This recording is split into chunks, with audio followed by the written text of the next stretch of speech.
তো আসসালামু আলাইকুম বন্ধুরা, আমরা আবারও চলে এসেছি আমাদের খুবই পরিচিত সিনাজের কাছে।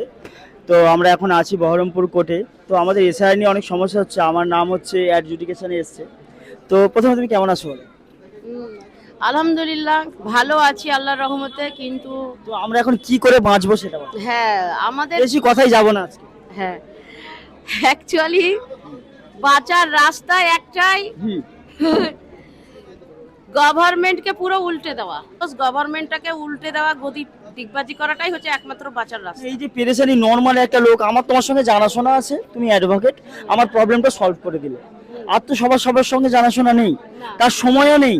না, আর সে এই দেশের নাগরিক, হ্যাঁ। তারপরেও তার নাম বাদ দিচ্ছে, সে কি করবে? না, দেখো, আমার যারা পরিচিত আছে তাদের জন্য আমি যতটুকু পারছি সহযোগিতা করছি। সেটা আজকে ফর্ম পেয়েছি অ্যাপিলের, সেই অ্যাপিলের ফর্মটা ফিল আপ করে দিচ্ছি। অনলাইনের লিঙ্কও আজকে এসছে, মোবাইল থেকে ট্রাই করেছি, হয়নি। এখন কম্পিউটারের চেষ্টা চলছে, কম্পিউটার থেকে যদি হয় কম্পিউটারে ওটা অনলাইনে করা যাবে।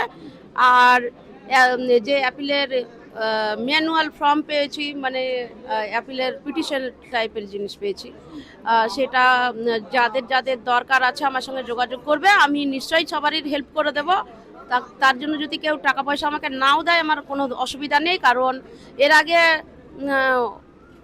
বহু কেসই এরকম আছে মানুষের পাশে দাঁড়িয়ে আমি করে দিয়েছি, ফ্রিতে করে দিয়েছি।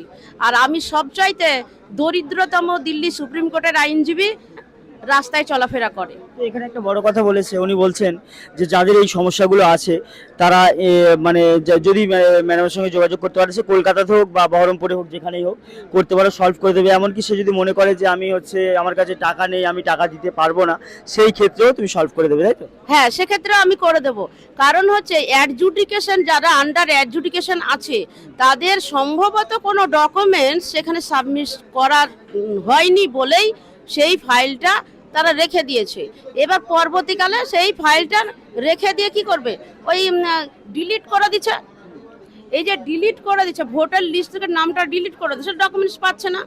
এবার দীর্ঘদিন ধরে যদি এরকম চলতে থাকে, এই যে আমি ইয়েতে গেছিলাম ডিএম অফিসে, মুর্শিদাবাদের যে ডিএম অফিস আমাদের, সেই ডিএম অফিসে আমি গেছিলাম, গত পরশুদিনও গেছিলাম, গত কালকেও গেছিলাম, তার আগের দিনও গেছিলাম।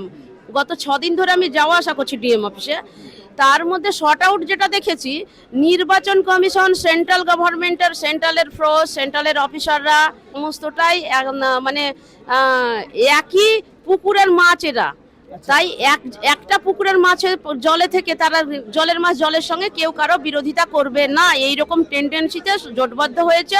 কিন্তু এই জোটবদ্ধ হওয়ার ফলশ্রুতি কি হবে, ভবিষ্যৎবাণী আমি হয়তো পুরোটা করতে পারবো না, তবে খারাপ কাজের ফল খারাপ হয় এটা সবাই জানে। সে দেরিতে হোক আর প্রথমে হোক। সে প্রথমে হোক আর দেরিতে হোক, মানুষ বুঝে গেছে অনেক এতদিন ধরে এই সেন্ট্রাল গভর্নমেন্ট যে হয়রানি করছে।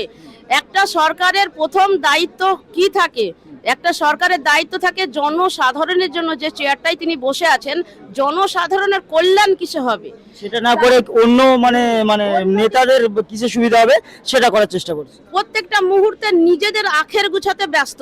মানে যেমন একটা রান্নাঘরে যখন কেউ আসে, দায়িত্বে আসে, সে রান্নাঘরে প্রথমে কি বাজার কোথায় আছে জানে না, তাকে বুঝিয়ে দেয় কোনো একজন। তারপরে জানার পরে সে আস্তে আস্তে পুরো দায়িত্বটা পালন করে, যে কোথায় লবণ আছে, কোথায় তেল আছে, কোথায় হলুদ আছে, কোন কোটোয় সে দেখে নেয়।